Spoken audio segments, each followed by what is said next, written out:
very welcome to the Full-Time Sports Network and to our colleagues over in the Tottenham Hotspur channel. Tottenham Hotspur Till I Die, I believe. Is that correct? Yep. Yeah. Very good, very good. Just wanted to make sure.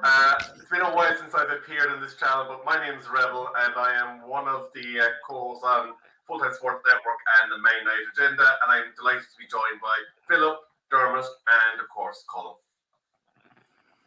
Yeah, very welcome. Thanks for having us on. Thanks for having us. Yeah, this is new territory for me now. I've never really been on one of these sort of thing. Well, maybe one. So I'm feeling my way in. You just have to watch him. He sometimes blurts out unexpected anti-Man United words. I have to be here to keep him under control. No. He's a bit like Father Jack out of Father Ted. If you know what Father Jack is, he's a bit like Father Jack. So you have to keep him under control. That would be an ecumenical matter. Yes, exactly. But down with this sort of thing now. Come on. But I do see a friend of yours in the chat, Tequila. The Rebel function is because I live in a place called Cork, which is the Rebel County, and also is the home of the one, the only, the mighty Roy Cork. Keane. The mighty Cork. Yeah. I am related to Cork, by the way. So I'm slight. My birth father's from Cork. I'm actually also related to Michael Collins as well, and ran through my family. So I'm. Yeah, I know. Gets me into the club. So, I do need to do some housekeeping, otherwise Colin will garnish my wages. We are, of course, in partnership with Rate Energy, and if you use code FTSN22, that will get you a 10% discount off your order. Thank you very much to Rate for that. But gentlemen, I know you have a busy schedule, so we better crack into the business of the day. And that is, of course, Manchester United versus Tottenham Hotspur. And I have a funny feeling we're going to be arguing about the other side winning rather than our own teams winning at this stage, because it hasn't been pretty. Now, you've lost Son and a few others to various international competitions. And today the news came out that you have lost another midfielder to a hamstring injury, and that is Mr. Lo Celso. So how significant is this in advance of the game?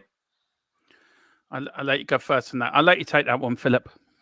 Yeah, it's probably not as consequential as it might have been before we signed Timo Werner. I think what's going to happen here now, we'll probably put Kulusevski in the number 10 role where Chelsea was playing, and play Werner and Johnson on the wings with Richarlison down the middle. Like, it's another hamstring injury. My God, every single Spurs player seems to have had a hamstring injury this summer or this winter. I mean, Romero, Van der Ven, they've all gone down to that bloody injury. So whether it's the way we're training or what, I just don't know. It just seems too much of a coincidence of another one gone now. But it's a blow, because the Chelsea has been playing pretty well now in the last few weeks. But it's not fatal. We have a replacement for him, and I'd be more interested to see how our two new signings gel in and fit in on the team. Nice to see them making the debut at a location like Old Trafford. It really is. You know, it's a huge step for them to play at what is a fantastic theatre of football. And rather than play there than somewhere like Bournemouth or somewhere for the debut, you know, so they'll be looking forward to it. Yeah, and look for me. Look, I don't. I agree with Philip. It's not a big as loss as it would have been, I say, a month ago. But you put Kula in that number 10, and I think that's his best position for Tottenham. But look, Ange is sensible enough, and Ange is the supreme, that he will come up with some master plan to take down the mighty Reds at Old Trafford, and just we'll leave there all 3 points, and all Man United fans will be crying into their beers in Manchester on Sunday evening. So, do you know what? I still think we'll get 3 points. Still think 2-0 win, with or without this. But it is a blow. It's a blow for him personally, because he's been playing very well. But look, it's just one of these things, isn't it? All teams go through them all seasons. Every team goes through their sort of injury crisis, and maybe this is the end of ours, hopefully. And other teams, hopefully, in the top 4 will start getting theirs. Absolutely. And, you know, you mentioned new signings, and you're going to be signing a centre-back that I profiled on the United agenda a while back. And he's someone that was very much seen to be in the mould of a former Manchester United legend, and that is Vidic. How excited are you about upgrading probably an area of the pitch that you mightn't have been too happy with in the centre-back location? I'm over the moon with it. I mean, if he's any good as Vidic, then we've got a superstar on our hands. I mean, he was immense for United back in the day. He really was. But he is a very good defender. We've needed to upgrade the centre back for a long time now. And hopefully now we're getting the Deadwood out, Eric Dyer out, and all them other Deadwoods out. Maybe we're building a squad to really attack the league and attack all competitions. Look, I still think we're still in the title fight this season. It was always important that we bought well in January to get ahead of our rivals, and I think we've done that. But the likes of Arsenal can't spend much. Chelsea cannot spend much. And other teams around us are very tight in FFP, and we're not. I think this is a chance for us to leap ahead of them. But I'm over the moon with the two signings we've made, Werner and Rudo. Absolutely ecstatic, and it's great to be. It's a nice feeling getting a big player in, and knowing he's going to be a superstar, and he really will be a superstar. This fella, and on the ranch, the sky's the limit for him. Really is. And coincidentally, he was also signed in the same month of the year as Vidic. Yeah. I actually found that out about 10 minutes ago. Somebody texted me that. It was freaky. I just couldn't believe that. I just thought that's pretty freaky. I think it's good too that he's actually chosen Spurs over Bayern Munich, which is something, to be honest, I would not have envisaged with a lot of players. They would think, oh, Bayern Munich, Champions League, chance of a league title. But he's obviously put his career ahead of money, because with Bayern, he would have been a squad player. With Tottenham, he's a first teamer. And from his stats, he looks an absolute baller. He really does. So he is hoping. Absolutely. Now, speaking of stats, I am going to lash into some head-to-head stats for what they're worth. Back in the days of Fergie, we would have been saying, yeah, sure, it's only Spurs, but those days are long since gone. And just looking at those head-to-head stats, because they don't represent recent form, they really mean nothing, don't they? Yeah. Sorry, I go first, Philip. Go on. Well, no, I mean, Old Trafford, I used to dread Spurs going to Old Trafford. The only thing we really got up there was a cup of tea after the match, because, you normally United would do it. We've won on a few occasions. Most notably, remember Ozzy Ardila scoring a winner in a cup game back about 1980 or something like that, But I think the most memorable recent game at Old Trafford, you probably want to remember, it was during the COVID lockdown when Bruno Fernandes stuck away a penalty for United in the first couple of minutes, and that was the end of it. We went up the other end and scored 6.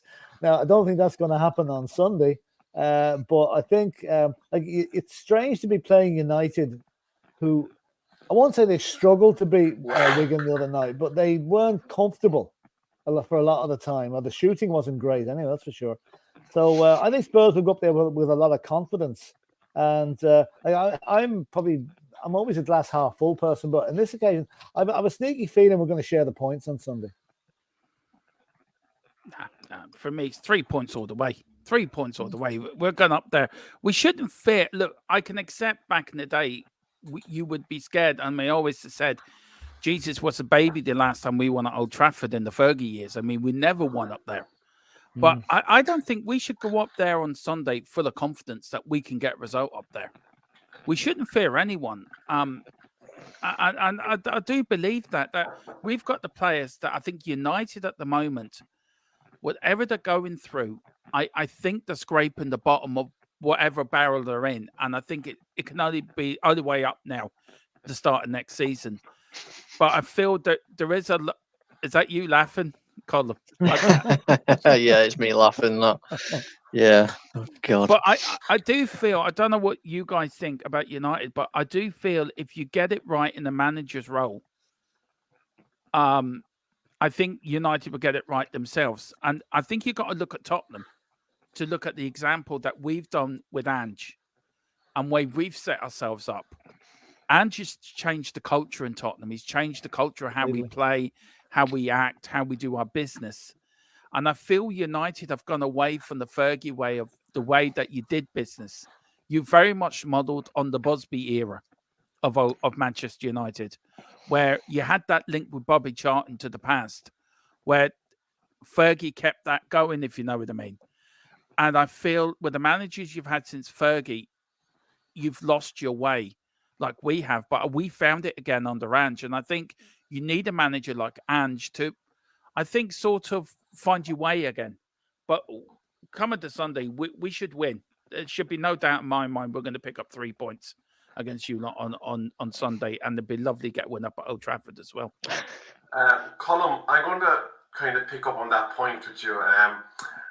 We talk about the managers and what the managers have done, but I suppose when you look in depth from the business level, for the last 10, 13 years, we've had people that are not competent in their role acting on football decisions. Mr. Ed Woodward, Mr. Murtaugh, Mr. Arnold, et al. And we have blown, a bit like Chelsea, over £1 billion, just not in quite as fast motion as Chelsea Football Club did. And we're starting to see all that coming home to roost, because I think week in, week out, Colm, we felt that Manchester United just aren't a cohesive unit, and that they're suffering from the fact that we have some trumped up prima donnas that are more interested in their wages and bitching to the press about what they're not getting in terms of minutes on pitch, then applying themselves, playing for their contracts, playing for that badge on that jersey behind us, and actually going out to win football games. Yeah, I mean, exactly. You've nailed it on the head there. The United squad is full of prima donnas. I mean, last season is a perfect example. We won a cup. We got to a final of another trophy. We got top 4 football. I mean, the biggest gripe for me, and I'm going to single players out here because I need to single players out because I don't think they've been good enough. And the prime one for me is Marcus Rashford. His contract was up for renewal, and all of a sudden he played well. He hasn't done anything this season. He's supposed to be a Manchester boy. He's supposed to, be dragging our team, kicking and screaming over that finishing line, and we just haven't seen anything.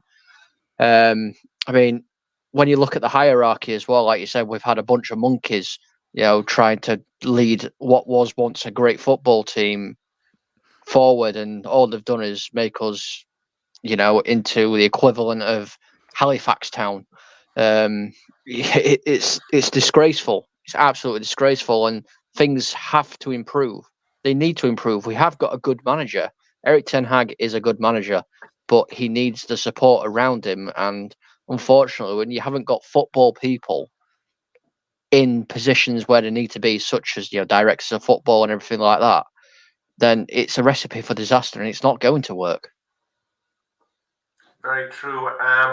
Philip, now, I imagine it's surprising that you're not hearing brash, confident Manchester United supporters. Such is the level of, I suppose, disgruntlement that has developed over the last decade with the way the club has been ran, that we are talking about, we've nearly taken a degree in accountancy at this stage rather than watching our football team. Do you find it unusual that Manchester United fans aren't talking up their team, aren't kind of giving it large, that they're kind of retreated, that they're a bit downhearted, and I suppose saddened by the deterioration of our football club? Yeah, it's I'm gonna draw a comparison with Tottenham over the past 3 or 4 years under the managers that we had. We had after we got rid of Pochettino in 2019, we thought Jose Mourinho was the answer. We brought him in. He nearly drove the fans demented with the style of football. We then took in Nuno Espirito Santos, also known as the Garden Gnome, who didn't do a lot better. And then we had Conte. We thought, this is it. This is the greatest manager in football. And he destroyed my love of Spurs. Dermot will tell you, we went to the AC Milan game last March, the second leg of the Champions League, last 16. And I nearly started supporting Arsenal afterwards. It was that bad. I nearly gave up on them. So I feel United are going through the same sort of thing now.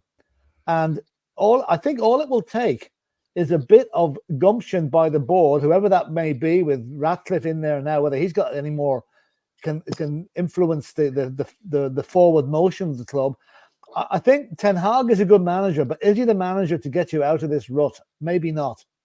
If you make an appointment like Spurs did with Ange Postecoglou, I think you will find the players will react, as our players have, and that you're suddenly, problem? What's the problem? No problem. But I think that's just where you are at the moment. And I say it again, I think it's sad to see one of the first English team to ever win the European Cup, absolute beacon leaders of the game for years and years, to be in this position. It saddens me. And I hope really that United get out of it, because they're too good a club to be in the doldrums. Very true. I suppose just to touch on a few comments, Kev Williams is saying, some Man United friends of mine, spoke to me about the last transfer window. Why is Johnny Evans at United? They always had top class centre back. Something's not right.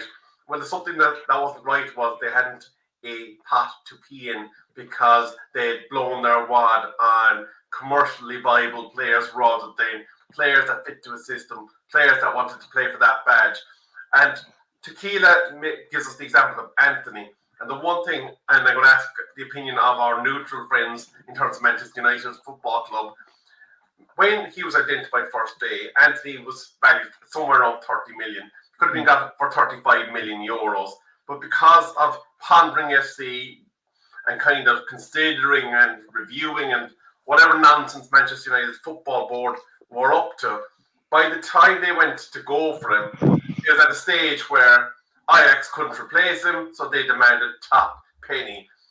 Now, we know now that he's a dart that hasn't hit on the dartboard in Premier League football, but it would have been a much softer blow to take at 35 million euros than what we paid for him, would you not think? Dermot, will you handle that one? Look, I think, especially with Anthony, I think United have been very wasteful with their money, and they haven't done the due diligence on players, where in the past you would have bought in a caliber of player that suited the caliber of Manchester United. I mean, I could go back to I can really go back to the time you bought Brian Robson from, I forget where you bought him for. Was it Middlesbrough? West Brom. Or West Brom. And you bought a player that fitted your mold of a player for Manchester United. And then when Fergie came in, it was all about the kids. It was all about bringing players in to do a specific job for you. A lot of these players, and I include Anthony in this as well, they've come in just because of the paycheck. They've come in just because of have it on the CV, we've played for Manchester United. And when you look at players of the past, like a Cantona, or you look at players like a Mark Hughes or a Steve Bruce or Gary Pallister, not the biggest names in the world when you bought them, but they played because they wanted to play for Manchester United. And this is the problem. You've bought too many players in. Harry Maguire, I think, is one of them as well. Martial is another one. You look at players now, Onana. You would never have bought Onana 5 or 6, 7 years ago under Fergie, or even under Mourinho. Even you would never have bought these caliber of players. So I'd love to know who's picking these players, who's deciding these players, and who thinks they're the right fit for Manchester United, because they're not the right fit. It's like us. We can use examples from players we bought in the past that haven't been the right fit for us. Dombele being the best one. Dombele being an example. Club record signing, absolutely useless.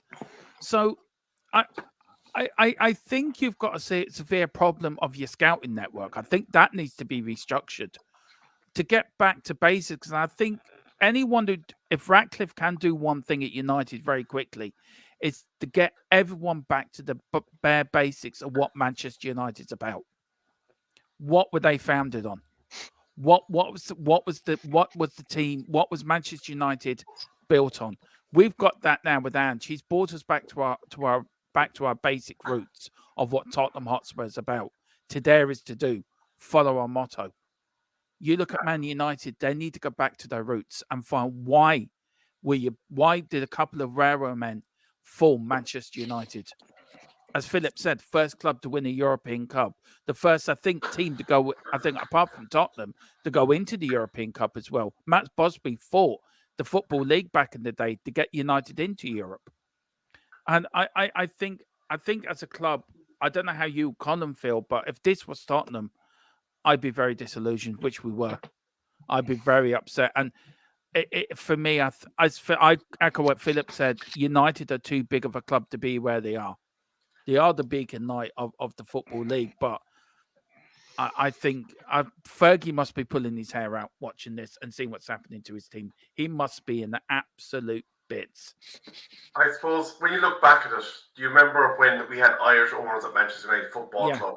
There was a little bit of a tete-a-tete about a certain racehorse, and it caused certain members of those Irish millionaire zone to sell up their shares and depart, which invited in the current occupants across the water. And while Ferguson and Gill remained, there was an element of football competence at Manchester United Football Club. But we got a double blow when Fergie retired. Not only did we lose him, we lost a master up in the football directorship in David Gill, which allowed the Glazers' favourite pet accountant to take over a role that he wasn't capable of. Now, if you were to analyse every single one of Ed Woodward's signings from a business perspective, from a commercial potential, he knocked it out of the park. He drove in money like there was no tomorrow, and it lined the pockets of the owning family. Our hope now is, with this new entity coming in, that this is a slow and methodical chip away at that family's ownership, where he will take control, he will install competence, and we'll have to be patient. It's not something that Manchester United fans like hearing, but we will have to be patient while he spreads the weed killer and erodes this toxic situation that we have at our football club. I want to ask you two a question, if you don't mind, guys. You and Colin a question.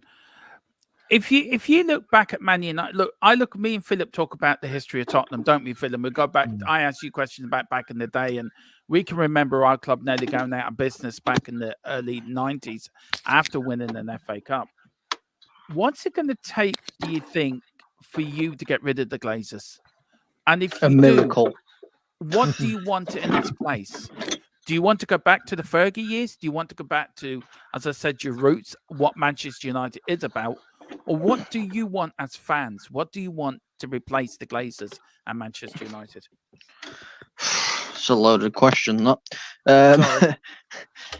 We just want Manchester United back. I think that's what all United fans want. We just want our club back. We don't want to be owned by somebody that only sees dollar signs when they look at Manchester United. You know, we've had how many years of the Glazers now, and they've done absolutely nothing for us. Let's be honest. I know people will say, "Oh, well, they've spent this, and that." Man United have spent that. The Glazers haven't. Man United have spent that.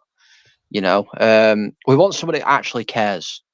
That's what we want, and the rest of it will take care of itself. You know, if we've got somebody that actually cares about Manchester United, then, you know, like I said, the results will come. But that's all I want. As a Man United fan, I just want my club back. Yeah, I'd like competence returned, that people that care about the football side. Look, if the Glazers family, for heaven's sake, were absolutely pulling money left, right and centre out of the club, but football operations was competent, was run well, and we as fans of football could have focused on what was going on the pitch. I'd love to be exchanging bars with yourself and Philip about what is going to be happening in this Manchester United versus Tottenham game. But football at this stage, for a lot of us, has nearly become the side business, because we're in the business of just how much of a wreck are we in. Because if you remember, Manchester United played Arsenal women in a game just before Christmas. Concrete fell from the upper part of the stand onto people's shoulders. Now, luckily, it wasn't of enough size to cause damage to people, but that is the levels of neglect that has happened in our football club. Manchester United once had, I suppose, the most enviable stadium in club football in England. It's now maybe a championship level stadium? At best, it's gone to rack and ruin. So what we want is competence. Even if we were losing matches, at least we could be talking about the sport of football, and that this sideshow disappears. Yeah. I mean, Philip, I always use you for this, because you could probably remember when United went down under. Was it Tommy Doherty that was in charge? Oh, was it Tommy Doherty or Frank O'Farrell? I'm not quite sure who was in charge at that stage. I think 1973. I think it was 1973. Yeah. I think. About Dennis Hill back heel. Yeah, Dennis Law but back heel. Yeah. you look at United back then, Philip. Can you see any comparison to that United sort of era to this United sort of what they're going through now? Can you see? Should fans be worried? I don't know. I don't think so. I think the 73 thing was probably as a result. It was after Matt Busby, and I mean that was a huge act to follow, and it didn't follow very well. But he came straight back up again. That was a blip. That was a one-season blip. It was like Spurs getting relegated 3 years later. We came back up straight away. I think it's fixable, but my only worry is this, right? For United, Jim Ratcliffe is there owning 25% of the club right now. Is that going to be enough to stop the protests? Are the protests still going to be there against the 75% that Glazers still operate? Because you think Jim Ratcliffe would think he might get a bit of a honeymoon period to do whatever he's going to do and show the fans that he is now in control of the footballing side of the club, or whatever he's in control of. I'm not quite sure what he's in control of. But I mean, his 1-point-something billion should be enough, surely, to improve the infrastructure a little bit at Old Trafford. I mean, I think it's telling that Old Trafford was not picked for the one of the European venues for the European Championships. Normally, it'll be the first club on the first ground on the list. Didn't even make it this time, which is a shame. So I don't think the situation United are in is terminal by any means. I mean, I think you've got enough good players. You've got an unbelievable fan base who are going to be willing them on to, and not taking anything less than the best from Ratcliffe's part of the deal. And I know the Glazers to me are a done deal. You're not going to change them, but Ratcliffe might be able to improve things for you. And I think with a manager in that the players can relate to, yeah, you could do what Tottenham did this season and be very quickly back to where you should be. And I hope that is the case. But it's going to be. You've got to stop the Glazers milking the club. That's. I miss the banter, Philip, between Man United fans and Tottenham fans. I would love to come on here tonight and have a banter with Rebel and Colum, and you as well, and really have a good. And it's so sad to see it. It is sad to see that big football clubs that are there from day one are struggling. Yeah, it's really sad. And you look at Man City; they're only there because of oil money. that's all. Yeah, that's all. Let's get that correct now. These big teams like City or Newcastle or even Chelsea are only there because of very big, rich oil men. Yeah, or whatever field they're in. Or dodgy Russian money, like in Chelsea's case. Tottenham, Manchester United, Liverpool, even, and that was a dirty word, Liverpool, on here. But Liverpool, they were all built on football. Traditional on what values. It should be. Traditional values. On values. Bill Shankly, Sir Matt Busby, Bill Nicholson. Bill Nick. Do you know, three of the most biggest managers of the 60s. And all around at the same time, all competing against each other at the same time, which is brilliant, And I look, I really hope you do come back up, lads. I really do. Genuinely, as a football fan, I love to see Man United up there because it pushes me on. It pushes us on as a club. That if United are up there, right, I want to beat United. I want to come on here next season with you two, really debating, really having you lads up, like your tails are back up. Right, United are back now. Let's crack on with this. And you will be, but it's going to take a lot. But you know what I saw at Christmas here, lad? My 7-year-old grandson is a Man United fan, and he was down here a couple of nights over Christmas, and he had his he had his Man United shirt on, and he was watching the Nottingham Forest game, right? And he got all excited when United equalised, right? But the poor lad was crying when Forest got the winner. And I thought, there you are, 7 years of age, and it's instilled in you already. That's what football team can do to you. I felt so sorry for the young lad. I kept saying, right, come on, let's support the team that's winning. But his father's a dyed-in-the-wool United fan anyway. And he's from Cork, by the way, Rebel. My son-in-law's from Cork. So, anyway, there you go. I suppose just to sum up, Manchester United in the protest, as long as Glazers remain, probably won't cease. It's very much a 0% Glazer. I suppose outcome is what is desired by the Manchester United fan base. They can't withdraw money for 3 years, so it does restrict them somewhat. And I suppose it'll remain to be seen just how quickly Jim can actually even do anything, because at the moment he's sitting outside the wire waiting to be ratified. He actually hasn't got any official capacity as of yet, although he has to be consulted on any business. But speaking of business, even though we haven't talked a lot of football, Manchester United are going to be playing 90 minutes at Old Trafford. So we're going to whip around the table, get the score predictions, and then we will get you off to your next appointment. So, lads, away with you first. Go on, Philip, you go first. Well, as I said earlier, like I'd love to say, I have a sneaky feeling Spurs will win, but I think United playing Spurs is always a huge fixture for both sides. I think both sides will rise to the occasion. I'm going to go for a 1-1 draw. Look, I agree. It's a big fixture. It's never easy going to Old Trafford, but I just think we have enough to get you this time. So I'm going for a 2-1 win. Colin? After seeing our performances, you want to say after seeing our performances, and knowing the injuries we have, and watching Spurs play and comparing to United, I think it's going to be a 4-5-0 win to Spurs. Jesus. I suppose, just to wrap up with mine, I'm looking here at Tottenham's form. They've lost one game in their last 5.